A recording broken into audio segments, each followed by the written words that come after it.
ನಿಮಗೆ ಗೊತ್ತಾ, ಅಂಬಾನಿ ನಮ್ಮ ಬೆಂಗಳೂರಿನ ಒಂದು ಸ್ಟಾರ್ಟ್ಅಪ್ ನ ಸೈಲೆಂಟ್ ಆಗಿ ಸಾಯಿಸ್ತಾರೆ just to save Jio mart. 2014 ನಲ್ಲಿ ಕಬೀರ್ ಬಿಸ್ವಾಸ್ ಡೆನ್ಸೋ ಅಂತ ಒಂದು ಆಪ್ ನ ಲಾಂಚ್ ಮಾಡ್ತಾರೆ. ಇದರಲ್ಲಿ ನೀವು ಯಾವ್ದಾದ್ರು ಒಂದು ಐಟಮ್ ನ ಒಂದ್ ಪ್ಲೇಸ್ ಇಂದ ಪಿಕ್ ಮಾಡಿ ಇನ್ನೊಂದ್ ಪ್ಲೇಸ್ ಅಲ್ಲಿ ಡ್ರಾಪ್ ಮಾಡಬಹುದು ಅಂತ ಇರುತ್ತೆ. ಈ ಐಡಿಯಾ ನಮ್ಮ ಬೆಂಗಳೂರಲ್ಲಿ ಇನ್ಸ್ಟೆಂಟ್ ಆಗಿ ಹಿಟ್ ಆಗುತ್ತೆ. ಯಾಕಂತ ಅಂದ್ರೆ ಇದು ತುಂಬಾ ಸ್ಟೈಲಿಶ್ ಆಗಿ, ಕ್ವಿಕ್ ಆಗಿ ಮತ್ತೆ ತುಂಬಾ ಯುನೀಕ್ ಆಗಿರುತ್ತೆ. ಇಷ್ಟು ಒಳ್ಳೆ ಐಡಿಯಾ ಅಷ್ಟು ಬೇಗ ಪಾಪ್ಯುಲರ್ ಆಗಿರೋ ಈ ಸ್ಟಾರ್ಟ್ಅಪ್ ಅಷ್ಟೇ ಬೇಗ ಕೊಲ್ಯಾಪ್ಸ್ ಆಗುತ್ತೆ.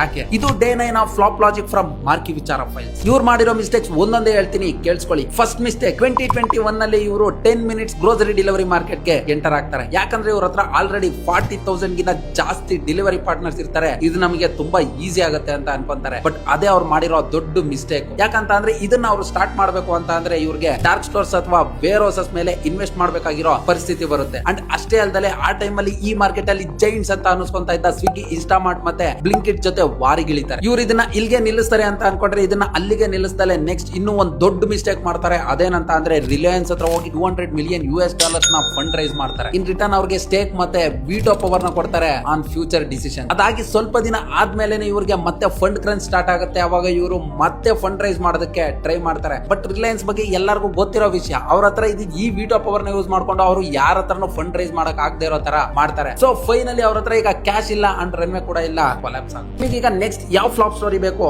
ಕಮೆಂಟ್ ಮಾಡಿ. ಅಂಡ್ ನಿಮಗೆ ಈ ರಿಲಯನ್ಸ್ ಮಾಡಿದ್ದು ಸರಿ ಅಂತ ಅನ್ಸಿದ್ರೆ ಎಸ್ ಅಂತ ಕಮೆಂಟ್ ಮಾಡಿ, ಅಂಡ್ ತಪ್ಪ ಅಂತ ಅನ್ಸಿದ್ರೆ ನೋ ಅಂತ ಕಮೆಂಟ್ ಮಾಡಿ. ಅಂಡ್ ನಿಮಗೆ ನಿಮ್ಮ ಲೈಫ್ ಅಲ್ಲಿ ಗ್ರೋ ಆಗ್ಲೇಬೇಕು ಅಂತ ಇದ್ರೆ ಇವಾಗಲೇ ನಮ್ಮ ಮಾರ್ಕಿ ವಿಚಾರ ಪೇಜ್ ನ ಫಾಲೋ ಮಾಡ್ಕೊಳ್ಳಿ. ಅಂಡ್ ಇನ್ನು ಯಾರೆಲ್ಲ ಸಬ್ಸ್ಕ್ರೈಬ್ ಮಾಡ್ಕೊಂಡಿಲ್ಲ ಇವಾಗಲೇ ಸಬ್ಸ್ಕ್ರೈಬ್ ಮಾಡ್ಕೊಳ್ಳಿ. ಮತ್ತೆ ಸಿಗೋಣ.